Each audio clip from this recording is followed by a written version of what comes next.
One of the best things we can do to increase our own wealth is to be productive, right? Because when you think about all the strategies we normally talk about, whether it be investments or insurance products or real estate or all the different ways you put together a financial plan to grow wealth, really the majority of the wealth you get in your life is going to come from your own income, right? Your own ability to create value in the world, whether it be, working at a company or whether creating your own company, all of those things, that your own ability to create wealth with your own income, that's where the majority of your wealth is going to come from. So being more productive can help you have more wealth. I was recently at Brendon Burchard's High Performance Academy over the last 4 days here in Phoenix. Pretty intensive event. Brendon Burchard is one of the top productivity trainers in the world. He's got, I think, 250 million likes on Facebook. Best-selling books, many best-selling books. His latest one's High Performance Habits is a great book to read. So that was a pretty intensive event. I'll share with you my 3 tips to be more productive in the hopes that it can help you create more wealth. Now, the first one is very simple. It's really simply taking breaks. Now, I know that taking breaks shouldn't be rocket science, that we should all do that all the time. But what they found in all this performance science is that 50 minutes is the perfect amount of time to work and then take a break. They studied all these hundreds of thousands of people that were very productive, highly successful, and they found 50 minutes with a short 5 to 10 minute break after that keeps your mind working good, keeps your body working good, and you're actually more productive. Because the instinct we have is that, hey, if we go out there and we take breaks, it's going to slow us down. But the opposite is true. Our mind and body need more breaks than we think they do. So what do you do during that 5 to 10 minute period of time? Well, here's what they had us do at the event. And to kind of frame this is one of those events where it was 9 a.m. to 7 p.m. 4 days in a row. Now, I've been to a lot of corporate trainings and personal professional development trainings through my industry. And, when you sit 3 or 4 hours in a chair, you're getting pretty tired. By the end of those days, you are spent, you are wiped out. But what they had us do every 50 minutes in this workshop, now keep in mind we got 2,000 people in this room with just Brendon Burchard up there doing this with us. We'd stand up and do a few stretches, sometimes simple as squat. You know how to squat, you put your hands up, you squat, stand up, 5 to 10 times of doing that. Then do some deep breathing, 5 to 10 times of deep breathing. And hop in place, hop in place like a crazy person. So imagine you got 2,000 people hopping and breathing. But I will tell you, it was absolutely amazing. I can remember one of the days at 6:30 p.m. We'd been there since 9 in the morning. Normally you'd think he'd be spent, and he had us do these breathing exercises, and all of a sudden you just feel energized. You're like, wow, my brain works. I don't feel tired. I can still think. I'm still going, and it's just a pretty amazing feeling. And he's up there on the stage going, yeah, that feeling you have, that's called oxygen. That's what happens when you breathe and you take deep breaths and you move your body. So set that timer on your phone. It's called block time. You make 50-minute blocks of time. Then when that timer is up, you go take a walk, you hop in place, you do some deep breaths, you do some squats, you move your body a little bit, and that will actually give you a lot more stamina and a lot more ways to keep going. You think about professional sports and how they do it. They go sprint and they rest. They sprint and they rest. They sprint and they rest. So you got to take those little breaks, and it'll actually make you more productive. So the second thing is removing what are called superficial pain points. These are simple things that are taking up space in your life and they're not adding any value. It could be on your work life or it could be on your personal life.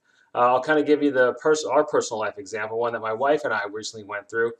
We had this horse. We've had it about 5 years. Really beautiful horse, big thoroughbred, but really high maintenance.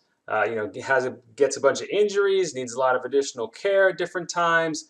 But also needs a lot of work. And we have, 4-year-old and an 8-year-old, and this horse is way too much for them. They can't ride him. And even for my wife, who's a pretty experienced rider, he's a lot of horse, needs a ton of work. He really needs like an 18-year-old kid that, can just work with him every day and ride him and really take good care of him. So we kind of okay, we had to make a determination. This horse is causing a lot of stress for my wife. She's a lot of extra work. It's taking up all the space in her life, not really adding any value. So again, remove it, right? We had to go find the horse another good home, which we did. Now weight is lifted. She's freed up. She's lighter. She doesn't have this extra baggage to worry about that's not adding value. More time for positive things in her life, things that she can be more creative with and have more fun with.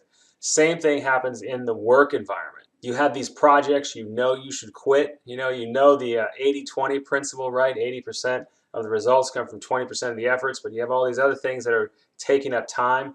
So we only have so much capacity in our minds. So if we can find some of these things that are really superficial pain points or causing us stress, we don't need them, they're not adding value, we get rid of those things. It's like, oh, right. I feel a little lighter, a little freer, a little easier to move. I got more room, more capacity, more capacity in your mind. It lets you be more creative.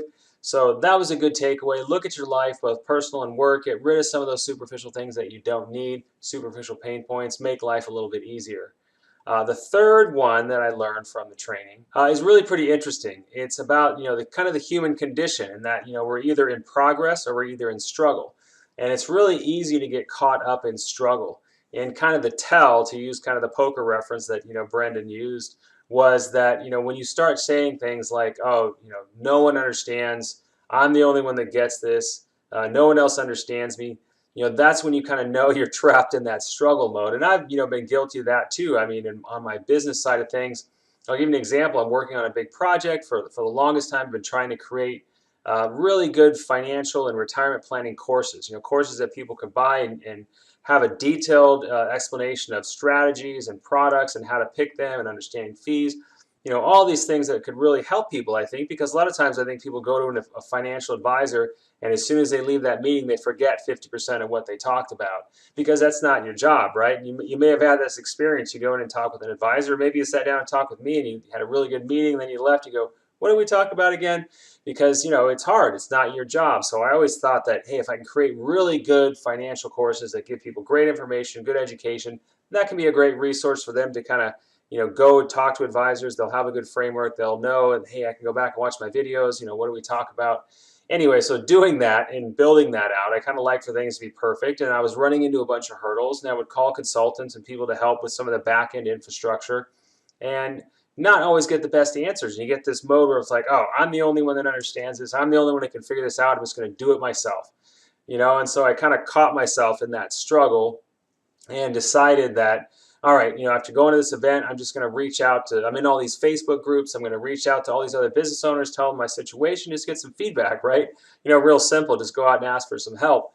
And I did. I just, fired off a couple of messages, had tons of business owners respond, gave me some great feedback. And lo and behold, I have some kind of simple solutions to, problems that were kind of perplexing me, because I was saying, oh, no one understands. I'm the only one that gets it. So if you catch yourself using that or saying those types of things, either in your personal life or in your business life, just remember there is always hope.